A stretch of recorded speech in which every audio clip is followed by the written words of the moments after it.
Welcome to the Designer Practice Podcast. I'm your host, Kayla Das, and I am a Canadian social worker, business coach, and private practice owner. I love all things systems, strategies, and step-by-step processes, helping therapists and coaches design a private practice that doesn't only provide practice profitability, but also the time freedom that they had initially set out to achieve. In this podcast, we'll discuss everything from private practice startup to passive income to building automated systems so that you spend less time inside of your practice and more time outside of it doing the things that you love. Let's dive in.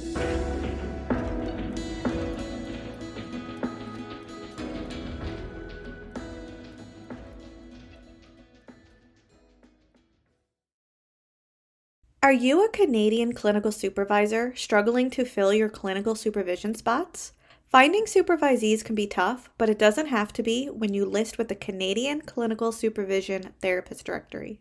As a business coach, I've heard from so many of you how hard it can be promoting available clinical supervision spots. So that's why I created the Canadian Clinical Supervision Therapist Directory so that Canadian therapists have a centralized hub to connect with clinical supervisors across the country, and that supervisor could be you. Sign up today for a monthly subscription at canadianclinicalsupervision.ca. That's canadianclinicalsupervision.ca, or simply scroll down to the show notes and click on the link. Welcome back to the Designer Practice Podcast, and I'm your host, Kayla Das. If you're a social worker in Alberta, British Columbia, or the United States, you may already be aware that you can receive an advanced social worker designation that's called an RCSW, Registered Clinical Social Worker in Alberta and BC, or LCSW, a Licensed Clinical Social Worker in most states in the United States. In these provinces or states, to receive this advanced credential, you may need to complete additional coursework, direct practice, and supervision requirements. On top of that, you'll need to pass the Association of Social Work Board's clinical licensing examination. If you are or are planning on taking the ASWB's clinical exam, you'll want to listen to this episode. Because in today's episode, Charity Louis, registered clinical social worker and private practitioner, will discuss her experience preparing for, taking, and passing the ASWB clinical licensing exam in order to become a clinical social worker here in Alberta. Hi, Charity. Welcome back to the show. It's always so great to have you here. Thanks, Kayla. It's great to be back. So, Charity, for anyone who hasn't had a chance to listen to your previous episodes, please introduce yourself, where you're from, and tell us a little bit about you and your own practice journey. Sure. So I know you've already said this, but I have to say it myself because I'm so proud. I'm now a registered clinical social worker, and it's pretty exciting. Like you say, I'm also a private practitioner, so a mental health therapist here my practice is in Edmonton. I'm in Edmonton, but I also see clients virtually either in Alberta or Ontario. My practice is called Calm River Therapy or Thérapie Calme Rivière. As you can probably hear, I serve French-speaking clients as well. And some of the areas that I focus on are trauma, its impacts, anxiety, and OCD. Amazing. Yes, and congratulations on getting your RCSW designation. So let's just get into the basics. What is the ASWB clinical exam?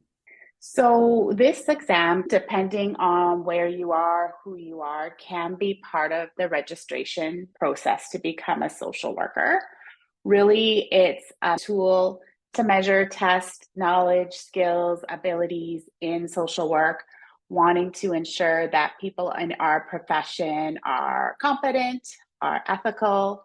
In Alberta, this exam is voluntary for most people. It's voluntary if you want to become part of the clinical registry, which is a specialized roster.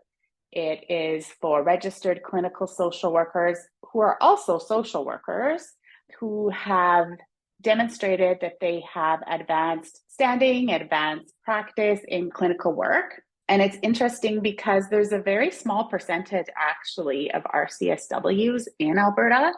There's 380. There's 380 current RCSWs in Alberta. And there's about, I think, between 8,000 to 9,000 social workers who aren't on this registry. So it is a fairly small percentage in our province. That's really good to know. And I know that this question may vary province to province, but as you could only speak to your experience in Alberta, what are some of the benefits for social workers who pass the ASWB clinical exam here in Alberta? I think it's really that recognition of being an advanced practitioner in clinical social work. And it's interesting because, I mean, there's lots of people who are advanced clinicians who might not be on the roster. So that's why it's really important to realize that it's voluntary, but it does signal to people that you're recognized as having competency in using the DSM, the Diagnostic Statistical Manual.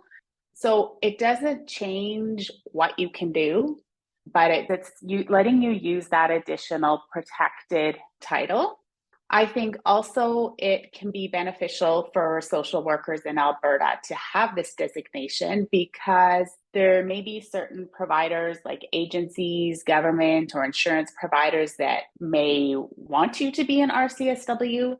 I think also some employers may be looking to identify advanced practitioners. And so having that additional title of RCSW is a signal that you have met the level and the competencies in that level. One last thing is I'm not an expert in what happens in the United States of America at all, but I think being able to practice in the States, if you were ever interested in doing that, having that RCSW credential would likely be beneficial. Yeah, and I second that. I can't speak for LCSWs in the States, but I do know that to be able to get some jobs down there, you do need that LCSW versus LSW credential. And like you said, if you think that you may decide to move to the States, most states down there do require this exam to be taken. So having it taken could just help you as you transition. Yeah, absolutely. So I have to ask, how did it feel when you got that passing result? Well, it was pretty exciting. I had a bit of a different experience. Generally, you get your mark right away. And there was some kind of, I don't know what happened exactly, but I had to wait a lot longer than right away. I waited at the testing center for over an hour. Anyways, I guess I won't get into details, but I had to wait about half a day. And so that was pretty nerve-wracking. I mean, I felt fairly confident, but until you get that score, you don't know for sure. I had not realized, I don't think, the amount of tension I was carrying as I prepared for this exam, especially in the last 2 months. I felt it was like a huge marathon of just studying and studying and studying. And even when I had time where it was kind of downtime, I felt like I still need to study. And so it really gave me this sense of relief that I'm still trying to get used to, you know what, I can relax. I don't have to be looking at all my notes. So it feels really good to have that under my belt now. Amazing. So the question that I think a lot of people are wondering is how did you prepare for the ASWB clinical exam?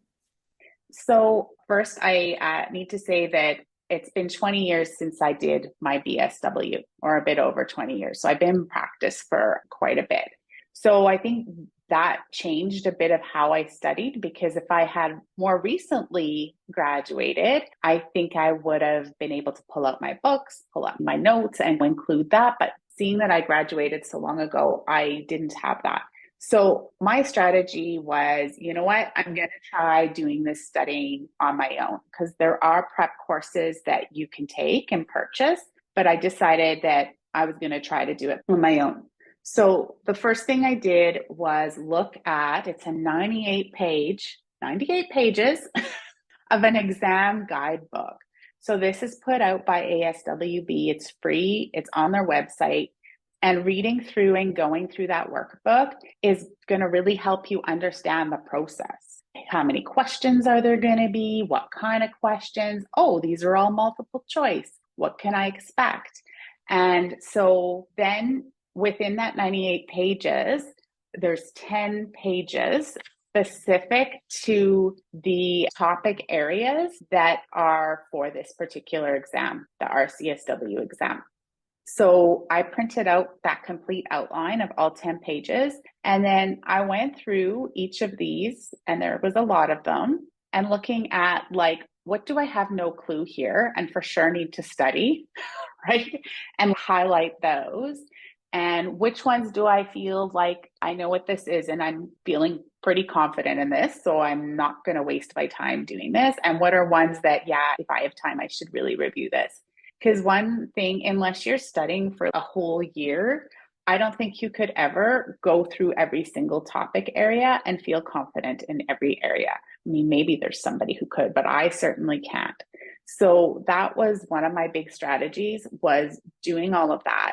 And then once I had an understanding of where I was short or what I didn't know, and honestly thinking about that and being honest with myself, is I started preparing a Word document, taking notes, and I got everything I could put my hands on. So I listened to podcasts. There are podcast and YouTube channels specific to the ASWB exam. And then even, for example, if I was looking up the principles of attachment and bonding, you could even just put that in YouTube, right? And add social work at the end and start to listen to videos and taking notes, reading blogs. Some of the courses that offer preparation courses also offer blogs. So you can go through and read up on that. And you know what? The other thing is, I found doing this process actually beneficial for my practice too. So I'll give you an example. Is one of the areas on the outline was around the family life cycle. I'm like, I don't really know what that is. I mean, I can guess. So I went, I learned about it, and then it was like, wow, like I could really incorporate this with this one specific client that I'm working with right now. If I'm able to do some psychoeducation around this specific topic, I think that it's going to be helpful for that person. And it was. So even though it's stressful and it feels like a chore, I think coming with this, I'm going to be curious, I'm going to learn. And a lot of this, not every single thing, I can probably incorporate into my practice and become a stronger social worker. The other thing is really getting confident on ethics. And so the code of ethics. So in Canada, we have a new code of ethics that has just come out. So you might want to look at the old code of ethics, also the code of ethics from the States, and then really, really getting clear on that. And it's not so much about memorization, the entire exam. It's not about memorization. It's about understanding the concepts. So as I was going through the code of ethics, it's thinking about, how would I actually apply this in my practice?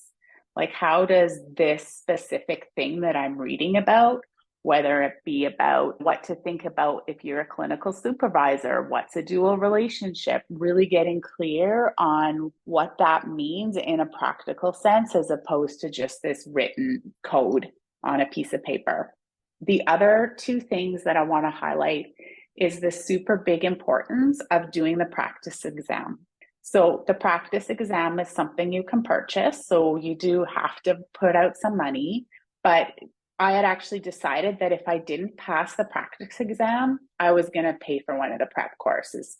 That was already in my head because I just knew that this was going to show if I had done my work and what it takes to take the exam. So it was exhausting, actually. I feel like it was more exhausting than the exam itself. I don't know why. The whole exam is really intense when you're sitting and doing that much concentrating. But my actual number one thing for people to think about is doing the practice exam. And interestingly, my mark was just about the same as it was on the practice exam. So I think it's a really good indication of where you're at. The other thing that I think was important is to go and find the location of the exam. so that you're not feeling muddled on the day of. Figure out where there's parking. I actually ended up taking a taxi because I felt that that would really help me feel more grounded, and I wouldn't have to figure out if I had the right amount of money for the parking and that there was going to be a parking spot. And I have to tell you a funny story. On the testing center, it said like 123 such and such a road. So I go there, it's at one of our colleges, and I walk in and I'm like, great, that was easy. I found it. Now where's the room? And I couldn't find the room, couldn't find the room, couldn't find a map. And so finally I saw somebody, because this was a weekend, I went in and I'm like, do you know where this number is? And he's like, oh yeah. So you either take the tunnels, and it's about a 5-minute walk through the tunnels, or you can get out in your car and you can go across this street, that street, this street. And I was like, what? This is the address. So it was quite the experience. And I would have been so frazzled. If that was the day of the exam, I don't even know what I would have done, because I would have just been like freaked out. And I'm the kind of person who likes to be early, on time, feeling confident.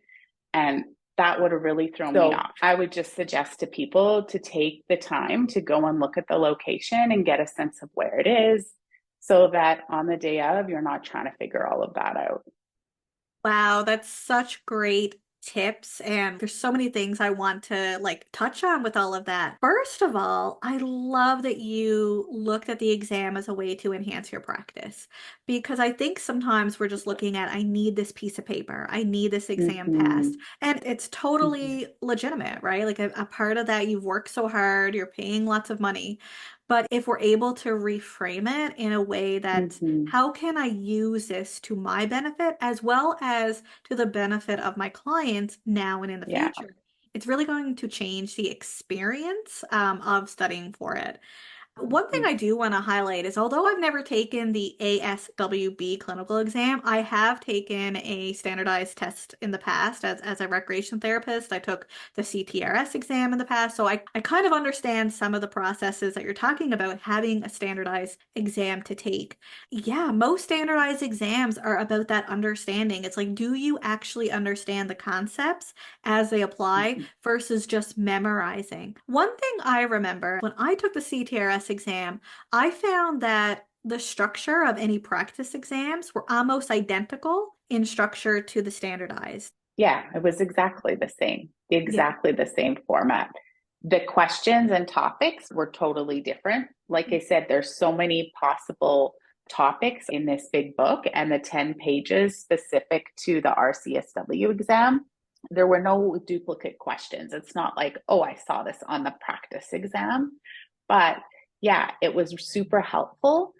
Oh, and the other tip is you can keep that exam, and it'll tell you all the answers and a brief description of why it was A instead of B, C, D. And so I went through and highlighted the ones that I got wrong and really tried to understand why I got them wrong. And then I got to see a theme of why they were wrong.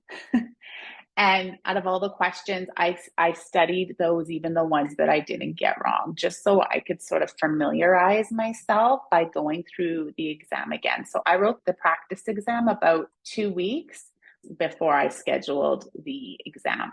And the other thing to know, at least it's like that here in Canada, it's probably all over, is I thought I would have had to book this exam like 5 months in advance or 2 months in advance, but you don't. I looked on August on their website and saw even next week I could write it if I wanted to.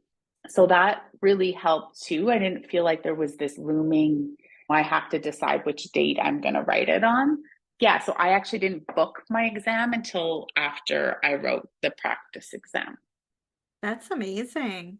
One other tip I want us to go back to is how you planned for the day in advance, right? Going to the place, making sure you knew where you had to go, knowing yourself well enough that you're like, I'm going to take a taxi so that I don't have to worry about parking and all of that, especially on a weekday. And I think that that is so important to think about some of these things that you can do for yourself in advance, because you will be stressed the day of and trying to navigate where it is. And again, I remember when I took my CTRS exam, geez, that was probably 15 years ago. But when I took it, similar to you. I was in this place I never went to before. It was in one of the colleges. I had to Mhm. navigate. I don't know if I had to leave the building that I thought it was, but I remember having to navigate like where in this big building do I need to go? And I'm like you, I'm always early, so fortunately I had some time to find the place. But yeah, do what you need to do to prepare so that you're not stressed the day of, even though you're going to be stressed, but you're not stressed for any other reason than the exam. Yeah, absolutely. So, if you could highlight just one thing that you think might be helpful for listeners, specifically about preparing for or taking the ASWB clinical exam, what would it be? I think everyone's method of studying is different. So I've highlighted here what worked for me. Well, like we alluded to earlier, being really honest in your reflection about what you know on this huge list of possible topics, what your weaknesses might be, or what you don't know at all. I think that's something I would like to highlight. And like you say, taking it as an opportunity to learn so that we can incorporate it into our practice. So, knowing what you need and being honest when you look at that list so that you can really identify where to spend your study time. Good advice. So, Charity, if any listener would like to connect with you, how can they do that? And also, are you currently accepting clients in your practice? Yeah, I am accepting new clients right now. I have two websites, one website, but it's in French or English. So calmriver.ca or calmrivière.ca. Yeah, that's how you can get in touch with me. And like I said, again, my office is in Edmonton, but I also do serve clients virtually anywhere in Alberta or Ontario. Amazing. So to check out Charity's website, head to calmriver.ca or simply scroll down to the show notes and click on the link. Charity, thank you so much for joining us on the podcast again today to discuss your experience preparing for, taking, and passing the ASWB clinical examination. Oh, thanks, Kayla. This was super fun. Hopefully, some of your listeners who are social workers will know that this is a big step and a big thing. I mean, it's one thing when you tell your parents or you tell friends who don't really understand, and they're like, yeah, great, I'm glad you passed your exam. And you're like, oh my gosh, it's way more than that. So, this was super fun. I feel like it was a bit of a celebration and not just a conversation. And I hope that it can be useful for other people who are going to be preparing for this exam. I look forward to seeing where this takes you. Thank you, everyone, for tuning in to today's episode, and I hope you join me again soon on the Designer Practice Podcast. Until next time, bye for now.